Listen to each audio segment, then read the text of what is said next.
lahirlah undang-undang ini. Ada 5 pilar keistimewaan. 5 pilar keistimewaan itu: 1, tata cara pengisian jabatan gubernur dan wakil gubernur. Banyak sekali pasal di sini, tapi intinya begini: siapapun gubernur daerah istimewa Yogyakarta itu hanya adalah Sri Sultan yang bertahta di Keraton Jogja. Sebaliknya dikatakan, siapapun yang bertahta di Keraton Jogja otomatis menjadi gubernur daerah istimewa Yogyakarta. Jadi kita semua tidak punya peluang jadi gubernur, karena harus jadi sultan dulu. Angel nopo. Kalau gubernur yang lain pokoknya punya duit banyak kan bisa kampanye ikut jago jadi calon gubernur. Di Jogja tidak bisa, harus jadi sultan dulu baru jadi gubernur. Kan gitu. Itu yang nomor 1. Yang nomor 2, kelembagaan daerah, sehingga pemerintahan daerah istimewa Yogyakarta itu disebut pemerintahan yang asimetris, karena ada jabatan-jabatan yang di provinsi yang lain tidak ada. Misalnya jabatan Paniradiopati, dan jabatannya pun harus dijawakan gitu.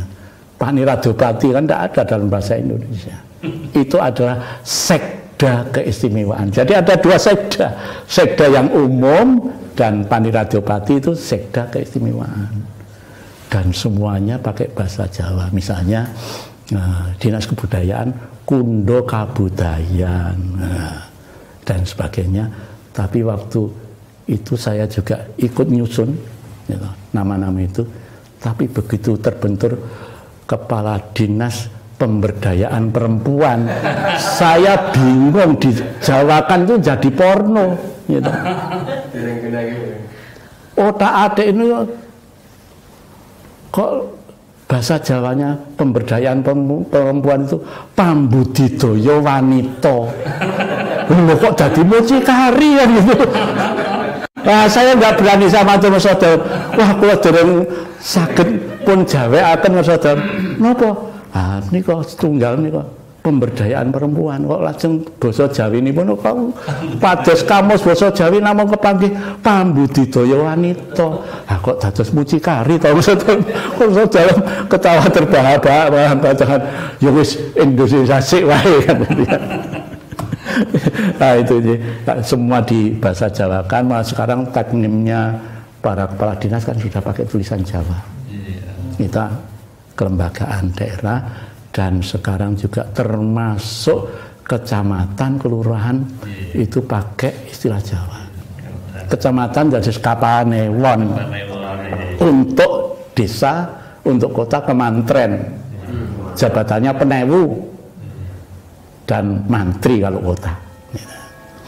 Nah, lurah itu nanti ada Jogoboyo, Ulu-Ulu, Modin dan sebagainya. Tapi yang diresmikan oleh Bapak Gubernur baru Gunung Kidul dan Kulon Progo. Yang lain belum diresmikan. Nah, itu yang kedua, kelembagaan. Yang ketiga, kebudayaan. Sekarang sudah ada rumah budaya itu di kabupaten-kabupaten, tapi baru yang dibangun baru Kulon Progo dan Gunung Kidul, lainnya dalam proses pembebasan lahan.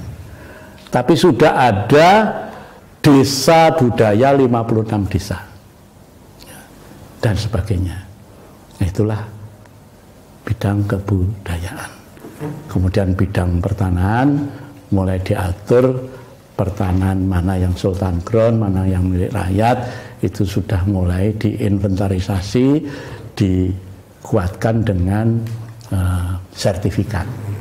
Tapi belum semua, masih sehingga Bu Sari dan teman-teman Pawiatan Pangomong juga ditugasi Nurso Dalem untuk ikut menginventarisir data-data Sultan Ground yang petanya ada di kelurahan.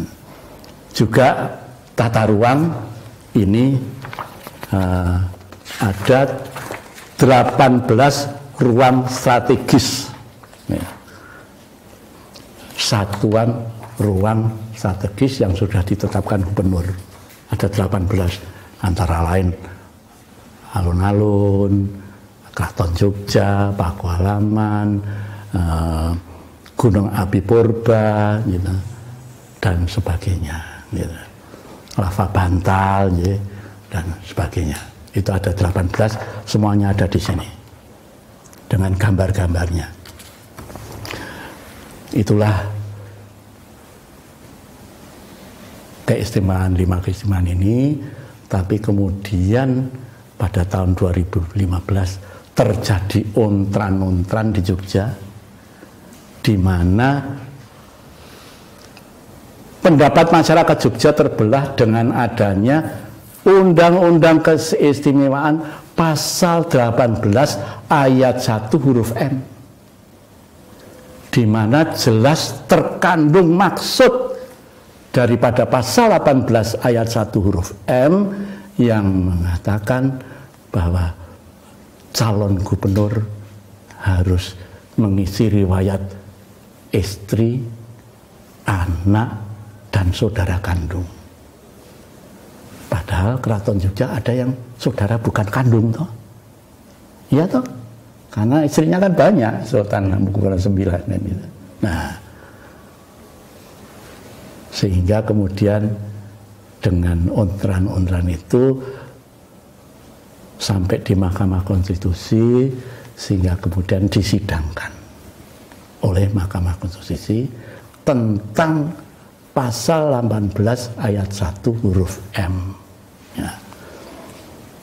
Nah, saya madeg karena ditimbali ngerso dalam dijadikan saksi ahli dari keraton.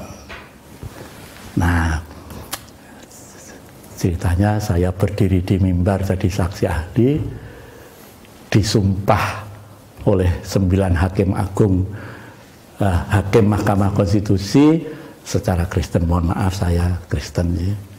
Disumpah secara Kristen, terus dibilang sama jaksa yang menyumpah, Anda berdiri di depan saya sudah disumpah, jadi semua penjelasan Anda harus benar, dasarnya fakta, tidak boleh ngarang sendiri. Nah, sudah 2 jam saya bicara di depan Mahkamah Konstitusi. Ada beberapa pertanyaan yang menarik. Itu terjadi tahun 2017. Saya bulan Maret berdiri di sidang itu, saya bulan Maret. Saya ditanya tentang Kanjeng Ratu Kidul. Saya bilang, waduh, kok zaman sekarang masih ditanya Kanjeng Ratu Kidul kan gitu. Nah, gitu. Tapi dengan modal buku Tahta Untuk Rakyat itu Bu Sari saya jelaskan secara gamblang. Tapi tidak usah saya jelaskan sekarang, kepanjangan nanti. Juga ditanya tentang kontrak politik antara Ki Ageng Pemanan dengan Ki Ageng Giring. Nah, ditanya itu. Saya bilang, kok lucu toh ini. Sidang zaman sekarang, zaman modern kok ditanya yang dulu-dulu. Nah, yang kemudian menarik dan perlu dipahami semuanya adalah waktu saya ditanya begini. Saksi ahli, saya tahu Sultan Yogyakarta itu dari Sultan Hamengkubuwono 1 sampai 10 itu laki-laki semua. Itu undang-undang keraton bukan? Madeg saya. Tapi mohon maaf ya, kok saya kayaknya dibimbing. Saya bicara itu tenang sekali dan diberi referensi. Kayaknya bukan saya gitu loh. Gitu ya. Ya. Saya waktu menyiapkan diri itu juga dibimbing gini. Begitu saya didhawuhi masuk dalam, saya bingung. Mau apa iki? Nang Mahkamah Konstitusi. Pertanyaannya apa iki? Tapi saya menyiapkan catatan. Gitu. Saya tulis sampai jam 2 pagi belum rampung tapi buntu apalagi gitu. Capek, saya tidur. Di dalam tidur saya diberi mimpi. Buka buku judulnya ini halaman sekian. Langsung saya bangun, mengambil buku yang diberi judul itu, saya buka halamannya, saya tulis di whiteboard. Tidur lagi saya. Pagi-pagi bangun sudah fresh, saya lihat whiteboard dulu, oh iya, saya tadi malam dikasih mimpi, buka buku ini halaman sekian. Mengalir lagi tulisan itu, gitu. Kayak ada yang membimbing, Pak. Saya dulu, waktu itu kejadian luar biasa. Ada saja yang membimbing. Nah, di MK juga begitu. Saya dibimbing. Karena apa? Saya gentar karena ditunggunya so dalem. Salah ngomong tekan yojo dadi entung aku. Lah iya. Yang nunggu raja saya. Belakangnya putri-putri dalam, mantu dalam pada duduk. Mati aku salah ngomong. Pulang jadi entung gitu. Wah, tapi saya tenang jelaskan itu. Tapi setiap penjelasan saya lirik Nusa Dalam senyum. Gusti Tondo Kirono kasih jempol 2. Oh, tak bablas. Bener kayak gini ngomong itu. Gitu. Jadi pertanyaannya itu ya, jawaban saya begini. Baik saksi ahli, terima kasih. Memang betul Sultan Hamengkubuwono 1 sampai 10 itu laki-laki semua. Itu betul, tapi bukan undang-undang keraton. Tapi fakta sejarah iya.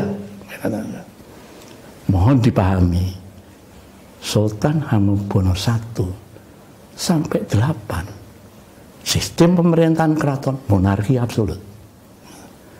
Tapi setelah Sultan Hamengkubuwono 9 menyatakan bergabung dengan Republik Indonesia, sejak saat itu status pemerintahan Keraton Jogja berubah dari monarki absolut ke monarki konstitusional. Artinya monarki yang tunduk kepada Undang-Undang Dasar 45 dan Undang-Undang Negara Republik Indonesia lainnya. Mohon diketahui yang mulia, Sultan Hamengkubuwono 1 sampai 9 itu istrinya banyak. Sehingga mau memilih calon raja seperti apa, stoknya ada. Mohon diketahui, Sultan Hamengkubuwono 7 itu anaknya 76. Itu yang hidup yang mulia, 76. Banyak sekali. Nah, istrinya berapa gitu? Istrinya 22. Banyak sekali gitu. Nah, makanya mau mencari calon raja yang seperti apa, stoknya ada. Sehingga tahta dari Hamengkubuwono 7 ke 8 itu sampai 4 kali. Sampai 4 kali.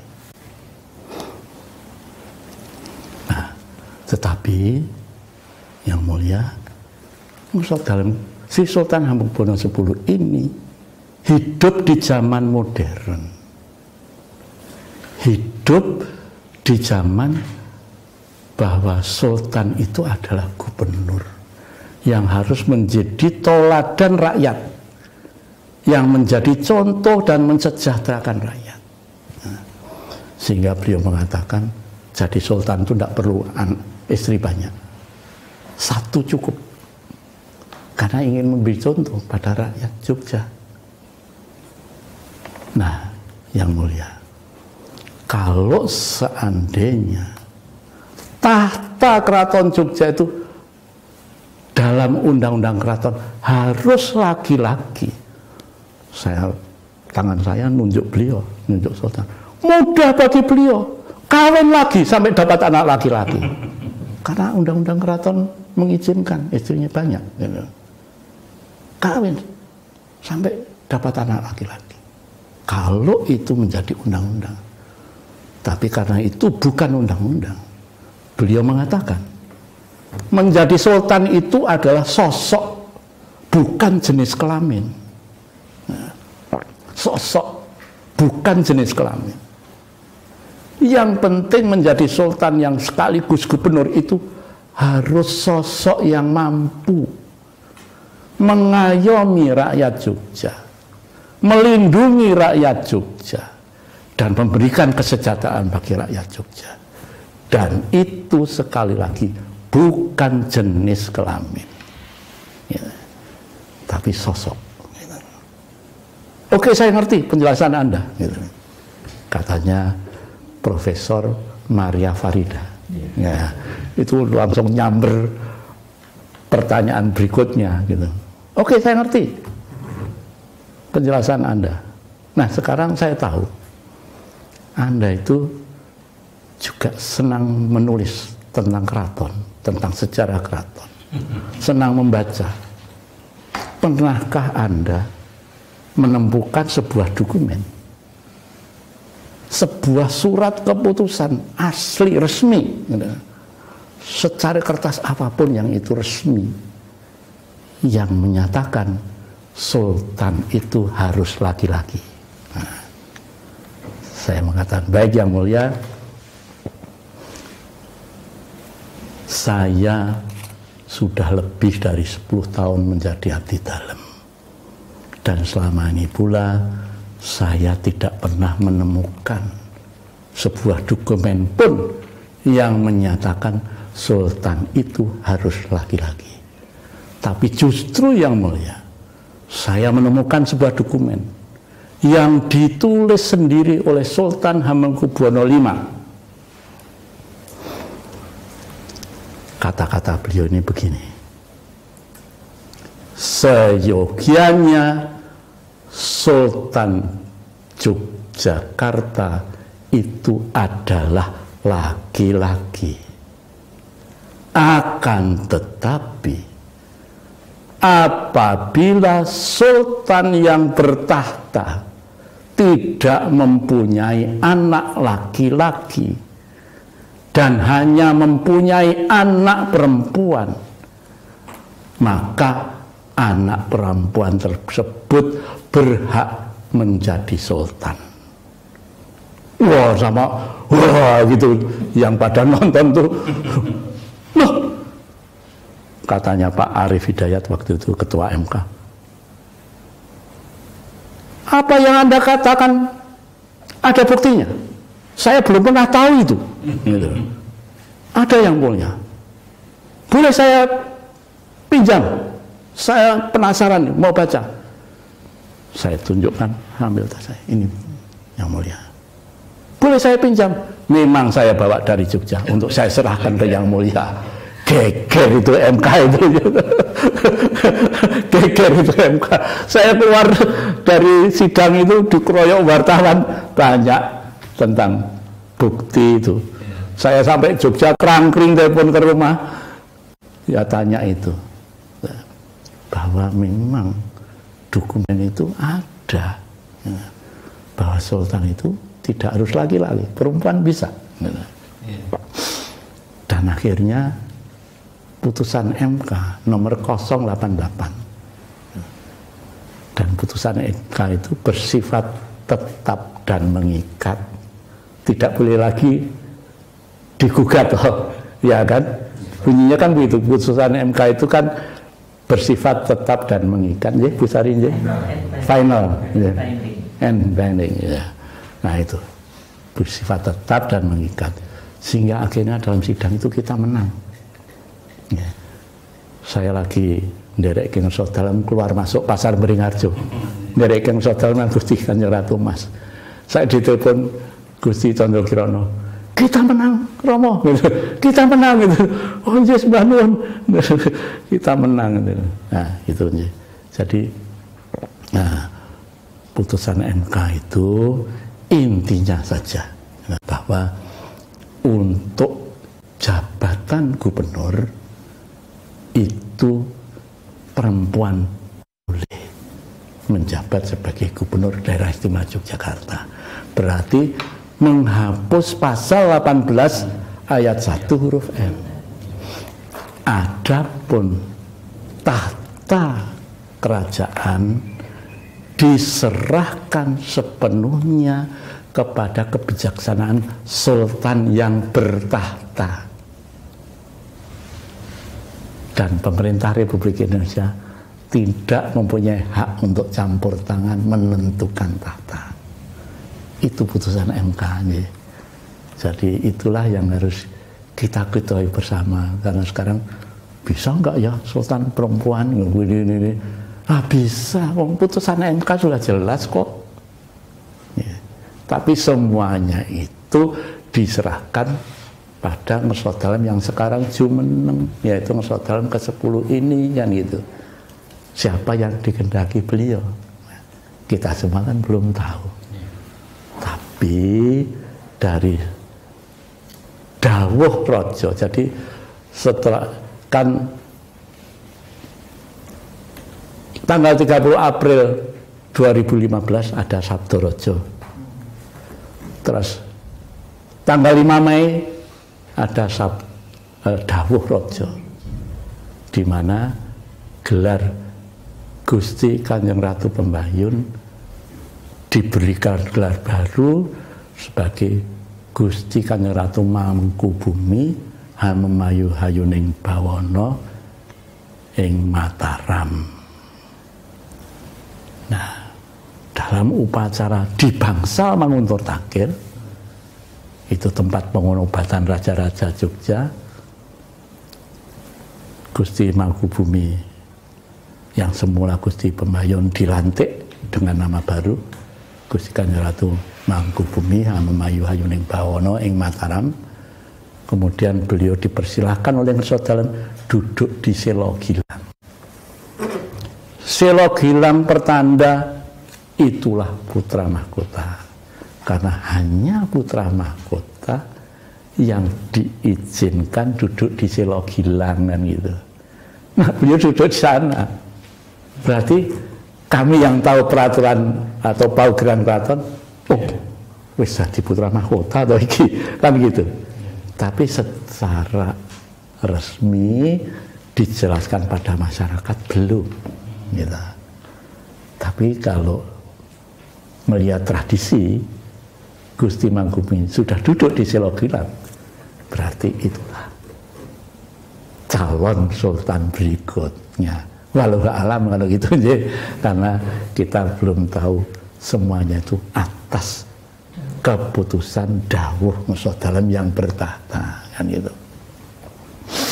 Nah, masa jabatan gubernur itu tetap dalam kurun waktu 5 tahun. Ya. Nah, kebetulan tanggal 10 Oktober tahun 2017 kemarin masa jabatan gubernur habis. Saya ditimbali Ngerso Dalem. Mas, jabatanku sebagai gubernur berakhir. Nah, waktu itu akhir September saya ditimbali. Saya minta Pengageng Panitropuro Jeng Condo Kirono membuat surat ke DPRD DIY untuk usulan calon gubernur baru, dan calon gubernur baru itu saya. Saya sudah tanda tangan dokumennya, tolong dibawa ke sidang DPR. Saya bawa, terjadi rame karena namanya partai politik, tapi akhirnya mulus, ya. Mulus, semua anggota dewan setuju, sehingga kemudian beliau pada tanggal 2 Oktober beliau memberikan pidato pengukuhan sebagai calon gubernur baru dengan judul Visi dan Misi Menyongsong Abad Samudra Hindia untuk memuliakan martabat manusia Jogja. Artinya beliau punya misi harus mampu mensejahterakan rakyat Jogja, dan tahun ini beliau sudah berhasil menekan pengentasan kemiskinan sampai 2,5%. Nah, menyongsong abad Samudra Hindia untuk memuliakan martabat manusia Jogja, artinya ada pancamulya Nah, Pancamulya ini yang dosennya Bu Sarimurti. Jadi soal Pancamulya nanti tanya beliau saja deh.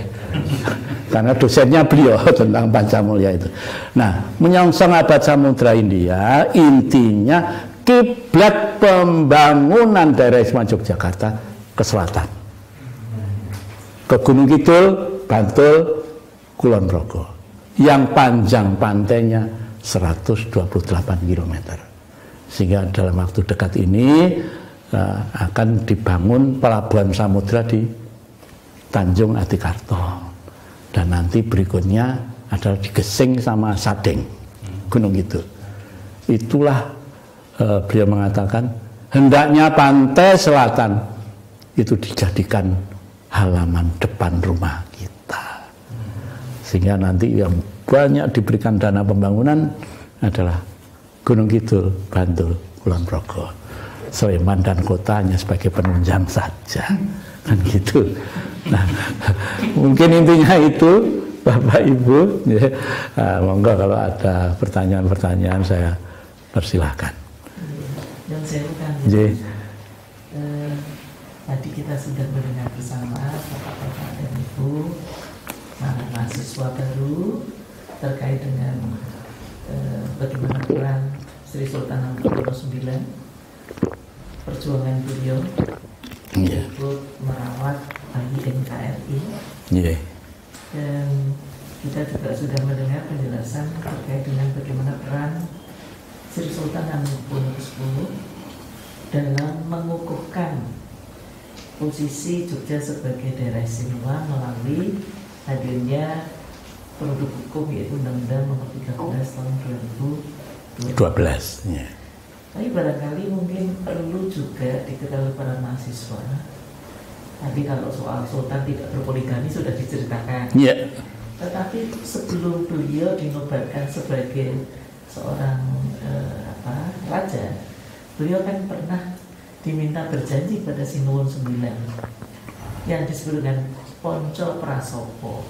Nah, mungkin Kanjeng bisa menjelaskan terkait dengan apa itu Ponco Prasopo, sehingga ini juga bisa menjadi sarana belajar untuk para mahasiswa baru yang isinya saya kira sangat bagus sekali untuk konteks Indonesia sekarang dan yang akan datang. Ya. Monggo Kanjeng. Jadi baik Bu Sari, kalau Sri Sultan Hamengkubuwono IX mencanangkan tahta untuk rakyat. Jadi beliau selalu mencanangkan bahwa tahta ini adalah untuk mensejahterakan rakyat. Nah, Sultan Hamengkubuwono X itu melanjutkan tekad Sultan Hamengkubuwono IX, yaitu tahta untuk rakyat. Beliau mengatakan dalam pidato pengukuhan menjadi raja bahwa tahta untuk buat apa menjadi sultan di zaman modern seperti ini selain adalah untuk mensejahterakan rakyat. Sehingga beliau mengatakan tahta untuk kesejahteraan sosial budaya masyarakat. Nah, beliau mempunyai tekad yang disebut Ponco Prasopo.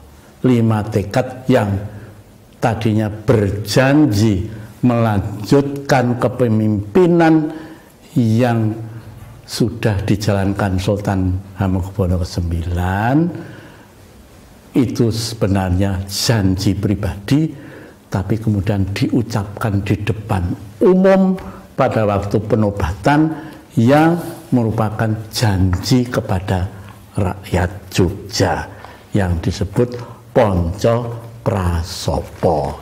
Nah, saya tulis di sini Ponco Prasopo ya.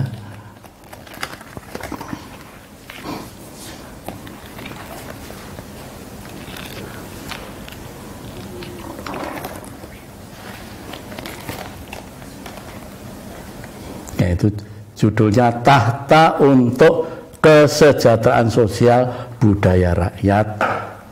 Jadi 5 janji beliau adalah 1. untuk tidak mempunyai prasangka iri dan dengki kepada orang lain.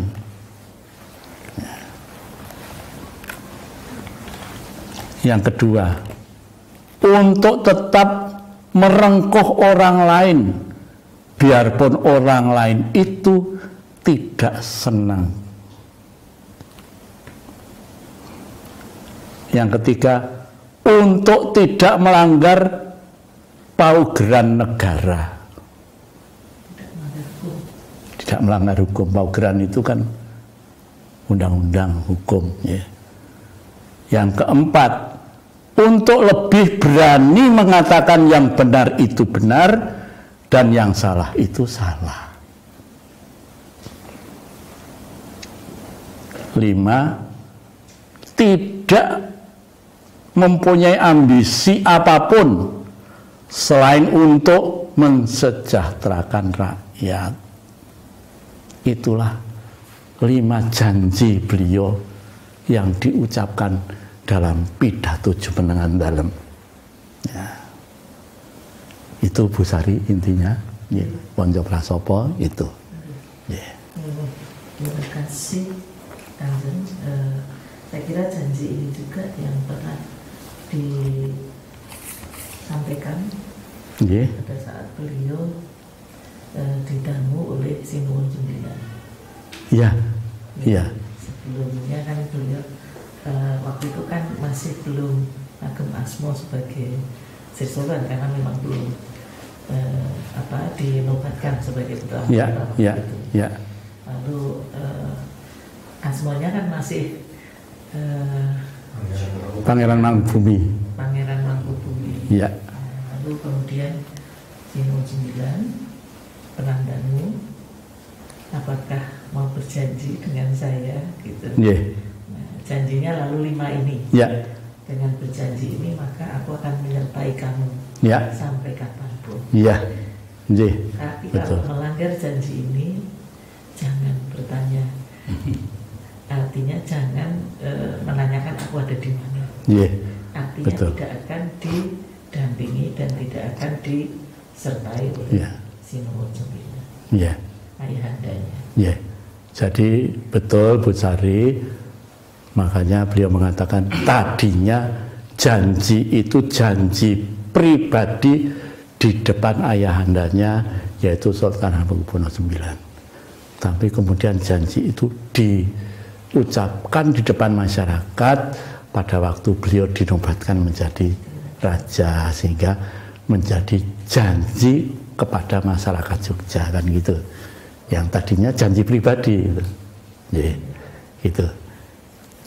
Janji yang kelihatannya sederhana tetapi sulit untuk dilakukan. Iya, dan beliau ngugemi itu sehingga pada waktu beliau mengatakan Sabdo Tomo itu, beliau mengatakan, saya lebih baik dibenci oleh siapapun yang tidak setuju dengan Sabdo Tomo ini daripada saya harus melanggar janji yang disampaikan Ngerso Dalem ke-9. Beliau lebih takut itu. Makanya apa yang beliau katakan itu memang didikte dari Ngerso Dalem ke-9 gitu. Menerima wisik gitu. Kamu harus ngomong begitu. Gitu. Sehingga beliau mengatakan lebih baik dibenci siapapun daripada saya harus melanggar janji. Nah, gitu. Sampai begitu tekad beliau. Jadi beliau tidak bergeming dapat komentar sana sini dan sebagainya, sampai kemudian di demo dan sebagainya, di alun-alun. Ya. Saya dengar laporan nanti sore keraton penuh orang untuk demo, gitu. Menuntut supaya Sultan lengser ke Prabon. Gitu. Kami nelpon Korem, nelpon Polda, datanglah 3 truk satuan Brimob sama 1 kompi pasukan Batalion 403 Kentungan gitu. Wah, jejer dengan senjata lengkap keluar dari masjid demo ini. Saya itu cuma 20. Apa tentaranya semuanya oke. Ternyata enggak ada respon dari masyarakat. Nah, padahal yang mimpin kiai itu Ngerapayu kan gitu. Nah, itu beliau konsekuen. Biar siapapun sampai di demo silakan, tapi saya lebih takut pada leluhur saya. Gitu, ya, gitu. Monggo, lain. Seingat saya cobaan tentang keistimewaan Jogja tidak hanya sesudah reformasi, ya. Seingat saya dulu pernah ada kasus zaman Pak Mendagrinya Syarwan Hamid. Itu jabatan gubernur sepertinya tidak cukup lancar, tapi kan hanya ada di pemberitaan berita. Lalu waktu itu apa yang dilakukan oleh Kesultanan atau Gubernuran Jogja untuk berdialog dengan Jakarta sehingga kemudian pengangkatan itu bisa dilakukan. Ingat saya waktu itu Pak Hamid pernah dikejar-kejar di Kepanitiaan. Iya, mau digebuki, mau dipateni. Yang kebetulan yang mengamankan kakak kandung saya. Oh iya. Kebetulan kakak kandung saya pangkatnya malah kolonel. Tapi waktu itu Komandan Kodim Sleman. Dia yang ngumpetin Pak Syarwan Hamid supaya tidak digebukin. Karena langsung lewat belakang, langsung ke airport.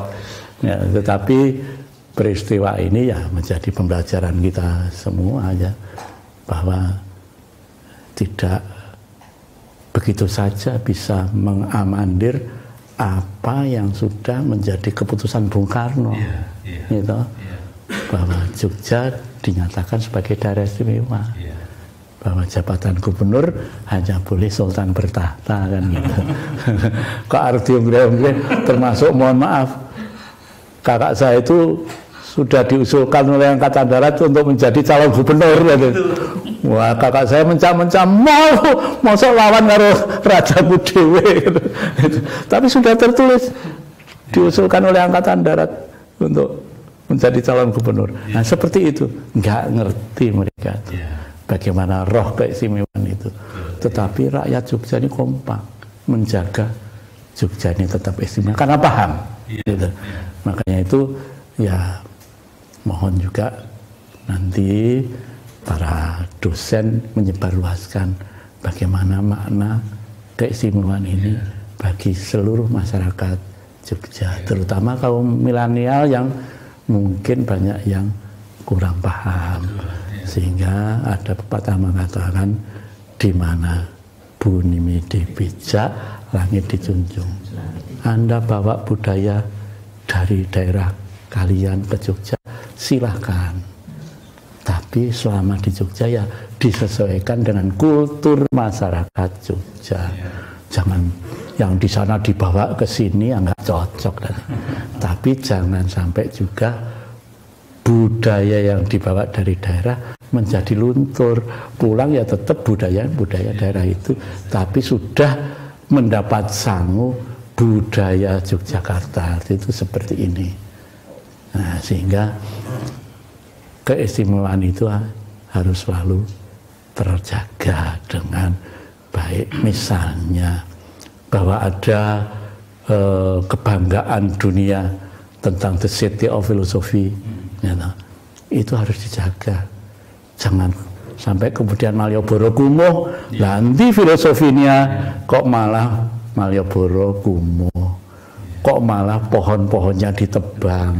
Makanya kan sekarang ditanam lagi pohon asem dan sebagainya, itu kan sepanjang Malioboro, terus kan sudah mulai ditanami, sudah mulai tumbuh, kan itu maksudnya kan itu. Nah sekarang mari kita jaga Malioboro, alun-alun itu nantinya akan dikembalikan pada zaman Sultan Hamengkubuwono pertama. Misalnya sudah mulai dipageri, karena dulu Sultan Hamengkubuwono pertama tahun 1772 alun-alun itu dipageri. Nah sekarang dipageri lagi kok rakyat marah, kan gitu. Nah kenapa marah? Dijawab oleh Gusti Kanjeng Ratu Mangubumi begini, kalau bapak-bapak, ibu-ibu punya rumah, punya halaman, kemudian halamannya dipagari, masuk tetangga marah, gitu. Kan enggak. Lalu itu kan halaman keraton, dipagari dhewe, sing mageri sing duwe omah kok marah. Lah ndak lucu toh, wong omah dhewe dipagari kok marah seorang lain kan gitu. Hal-hal yang seperti itu harus bisa kita jelaskan kepada masyarakat. Mengopo pojok beteng dibangun meneh kan. Itu biayanya kan besar. Tapi kan itu sejarah patriotisme, nasionalisme. Njaga negara iki nganti mati dilabuhi. Perang ya perang, dikeroyok ben. Nah, itu kalau kita ringkih kan wedi kan gitu. Nah, inilah yang harus kita sebagai warga yang tinggal di Jogja tetap harus bisa menjelaskan pada masyarakat yang lain. Misalnya mau dibangun tol gitu. Lewat Sumbu Filosofi, UGM kena gitu. Masa dalam bilang nggak bisa nerabas Sumbu Filosofi. Nggak boleh. Lebih baik nggak bangun jalan layang, nggak bangun tol. Masa dalam bilang. Akhirnya apa? Dilewatkan bawah, dibikin terowongan supaya Sumbu Filosofi tetap. Nah, hal-hal seperti ini harus masyarakat tahu. Waktu saya ceramah di depan para dokter UGM, itu kan banyak yang tinggal di kampus UGM sana, nanya juga itu, wah kami nanti digusur mau dipindah kemana ya kan? Oh Bapak, Nusantara sudah dawuh bahwa yang nerabas jalan UGM ini lewat ngisor gitu loh. Nggak boleh memotong Sumbu Filosofi. Wah, tepuk tangan semua ayam ora kegusur. Tepuk tangannya karena ayam ora kegusur. Hal-hal seperti itu yang perlu kita berikan pemahaman. Ada juga yang tadinya turun menghilangkan gereja dan sekolah Katolik. Nah, sampai ke Uskup Agung Vikep nelpon saya, Anjung gimana ini? Ya, itu gimana Anjung? Oh, saya panik ini, kok gereja bisa hilang nanti gimana gitu. Gini Bapak, ngerso dalam itu sosok yang arif bijaksana. Lanjut terus kami seperti apa gitu. Gini, telepon kepada stafnya Ngersot Dalem, namanya Mbak Sofi, itu orang Kristen juga, itu kepercayaan Ngersot Dalem, minta izin menghadap Ngersot Dalem. Jelaskan sendiri kepada Ngersot Dalem. Ini pasti masih timnya PU kok, belum Ngersot Dalem ini, saya bilang gitu. Oh boleh begitu? Ya, tapi harus tim ini kuat, bisa menjelaskan tentang konstruksi, tentang jalan tol dan sebagainya. Bukan hanya protes masalah gereja kegusur kan gitu. Onje akhirnya Vikep keuskupan rame-rame sowan Nusrat Dalem. Nusrat Dalem kaget. Loh, staf saya belum lapor. Jadi kalau itu sampai nerabas gereja, enggak nanti tak lewat ke gitu. Nah, telepon saya, terima kasih Kanjeng, sudah dapat solusi, Bapak Gubernur tidak akan kena kami. Kenanya sedikit kok ya halamannya, ya, halaman sekolah ya. Nah itu, ya, nah, itu akhirnya kan dibelokkan itu. Nah hal yang seperti itu. Jadi kita juga harus tahu, Ngersot dalam ke-10 ini sosok yang bijaksana, selalu mengorbankan egonya sendiri demi untuk masyarakat Jogja, sehingga itu pun dipenggali itu. Oh jangan sampai nyakiti rakyat saya. Beliau selalu bilang, oh jangan nanti ono rakyatku nangis. Ya gitu. Yeah. Oh sangat bijaksana Ngersot dalam ke-10 itu, dan juga Kanjeng Ratu Mas itu sangat bijaksana dan sangat peduli dan bukan hanya kata-kata tapi beliau wujudkan dengan perbuatan. Ya, termasuk putri-putri beliau, Gusti Mangkubumi sak sederek itu juga sifatnya sama dengan Ngerso Dalem, selalu mendahulukan kebutuhan rakyat daripada kebutuhannya diri sendiri, kan gitu. Gitu aja Bapak. Ada lagi monggo.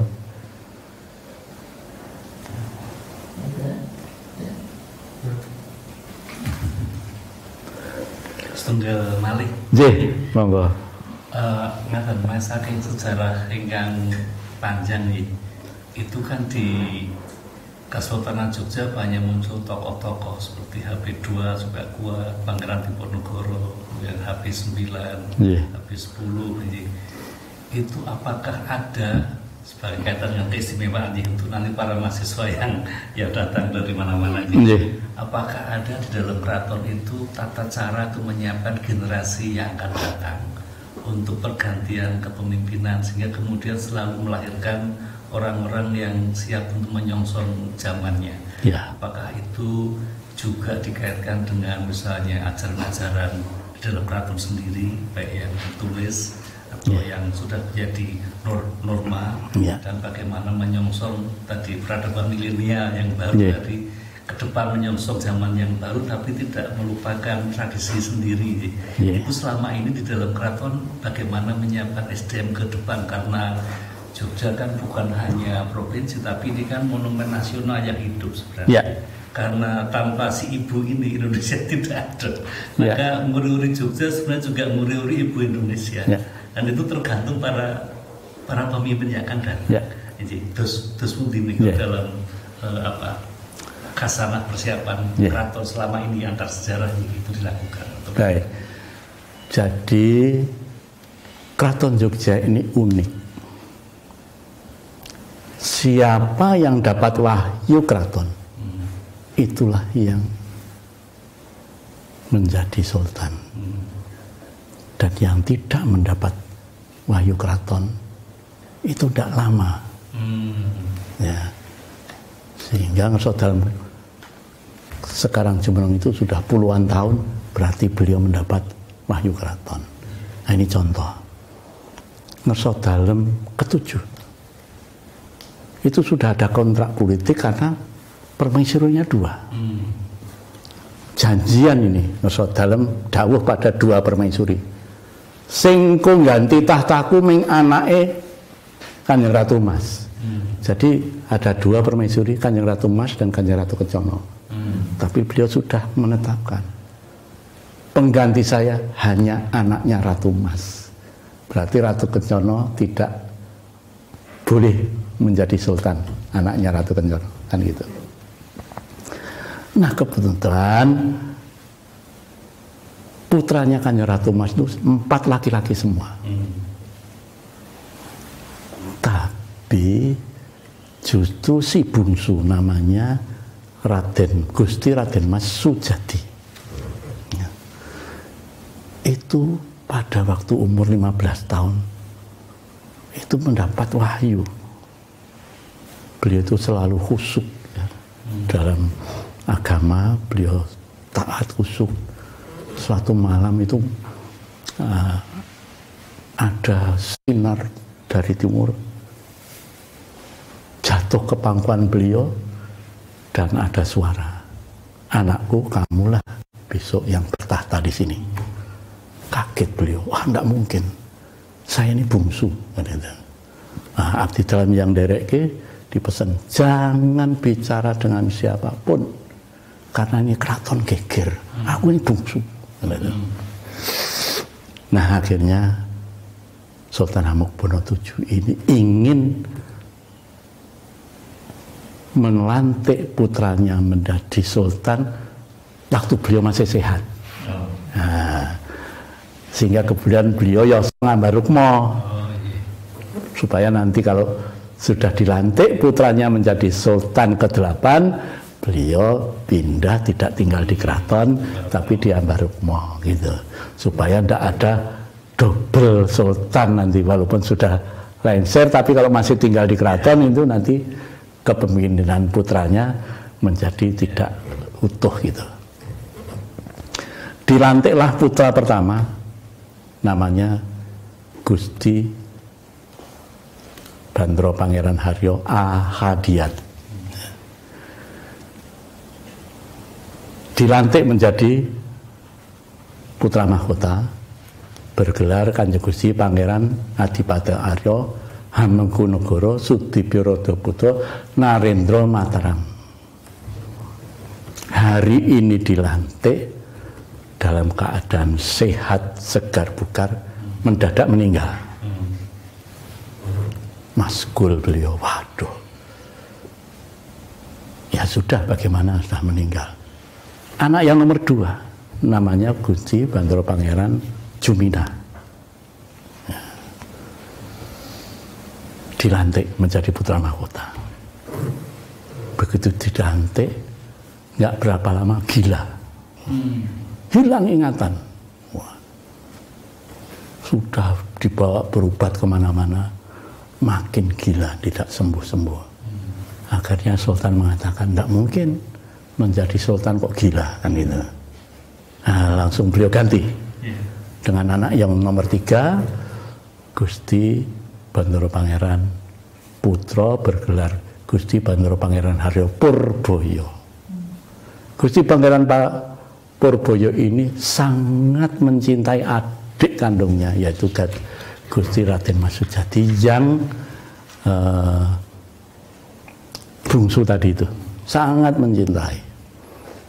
Nah, kemudian beliau dilantik menjadi putra mahkota, gelar Pangeran Purboyo diberikan pada adiknya. Sehingga masa kepemimpinan HB7 ada 2 Pangeran Purboyo kakak adik itu. Tapi setelah dilantik menjadi putra mahkota, gelar Purboyo itu diserahkan pada adik kandungnya. Baru 1 hari dilantik, besok meninggal, Pak. Aneh toh.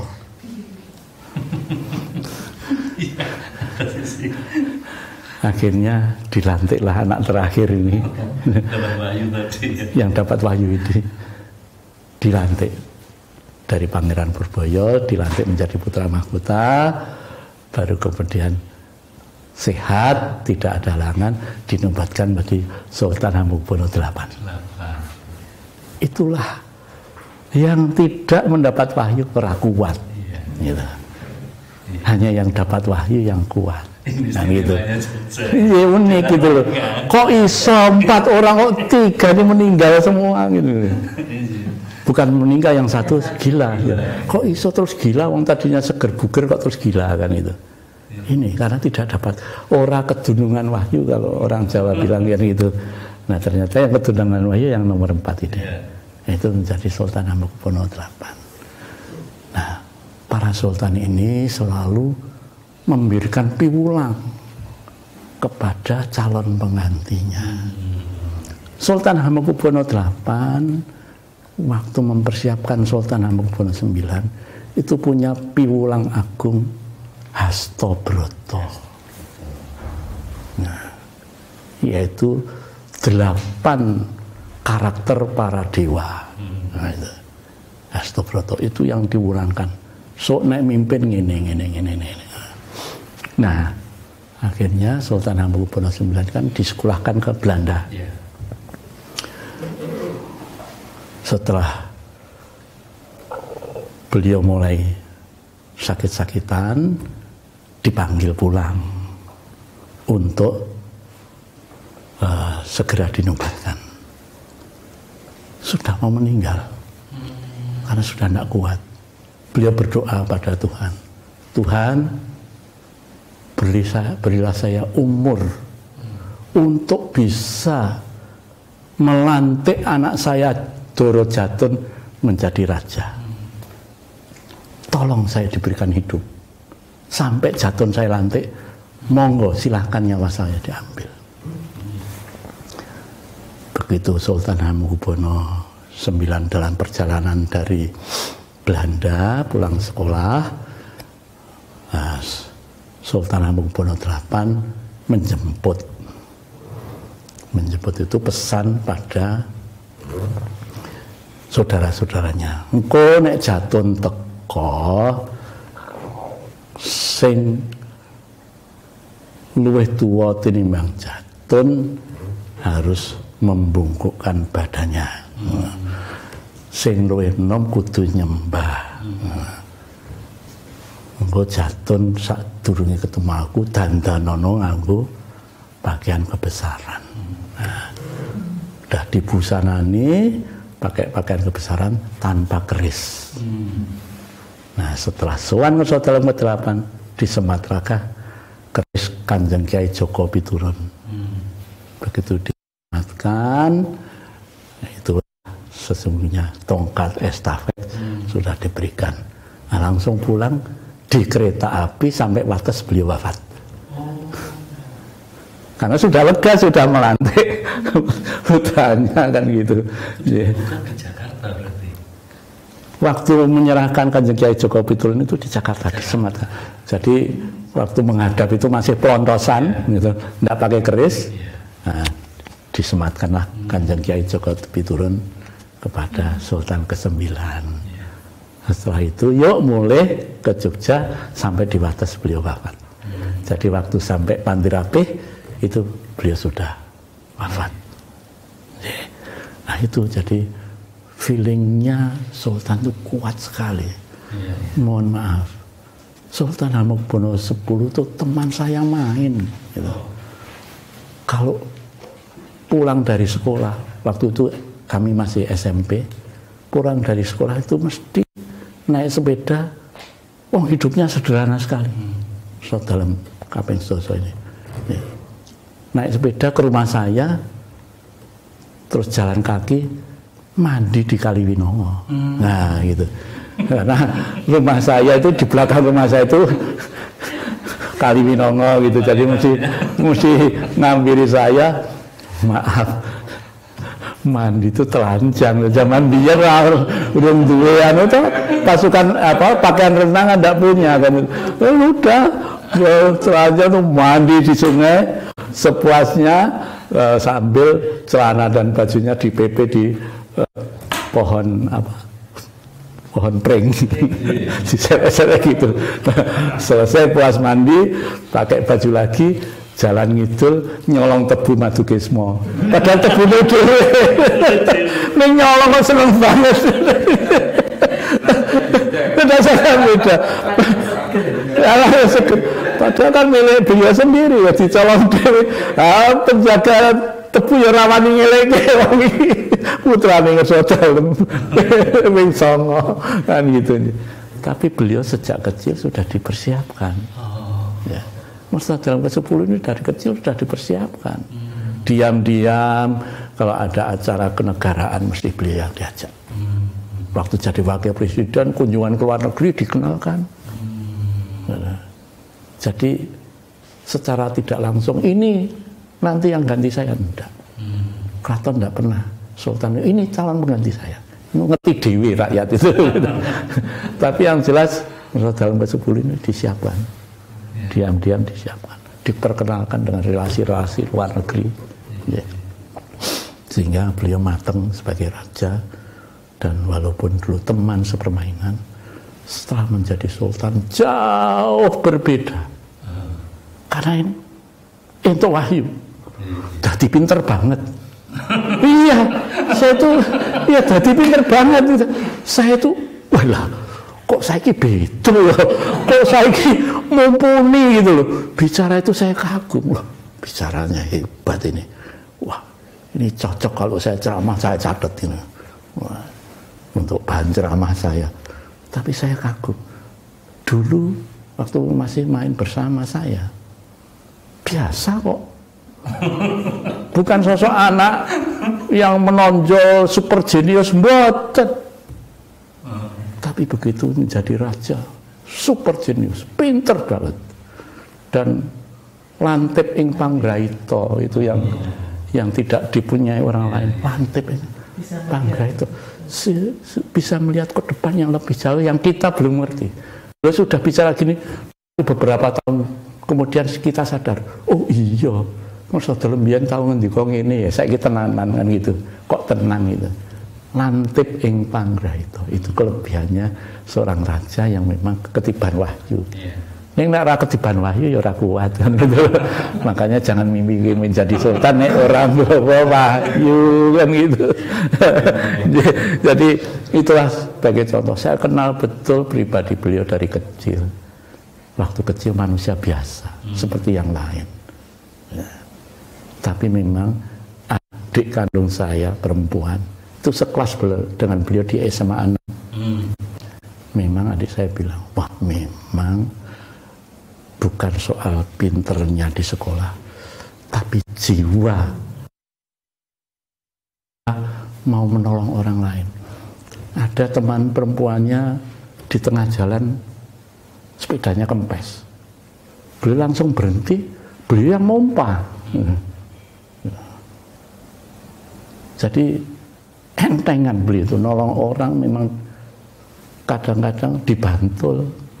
Ada yang kawinan begitu, beliau laden bawa ikut laden gitu, itu tidak dibikin-bikin gitu loh.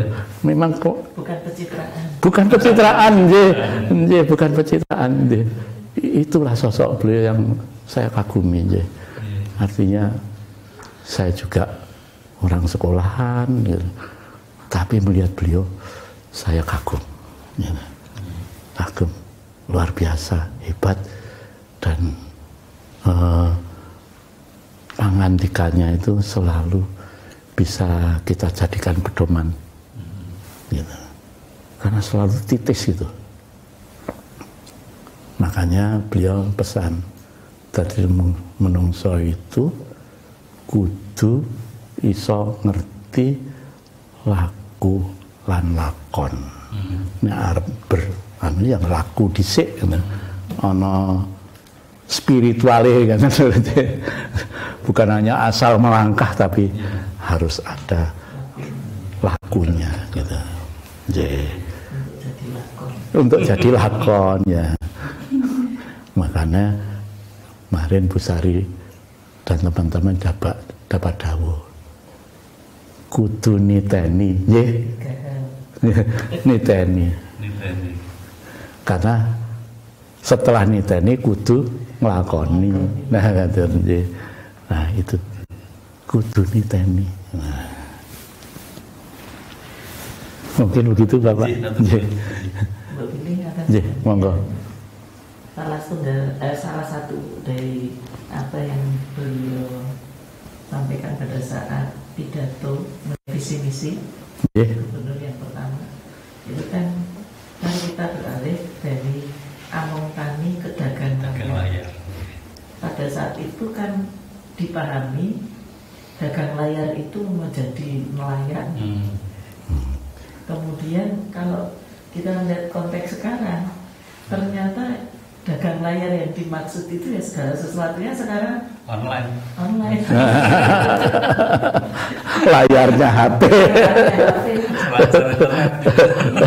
Layar HP dan juga layar komputer. Sekarang semua aktivitas tergantung layar HP. Mungkin ini yang barangkali juga waktu itu beliau mungkin sudah Graito. Tapi kita waktu itu masih belum menangkap persis, karena waktu itu sempat ada guyonan juga.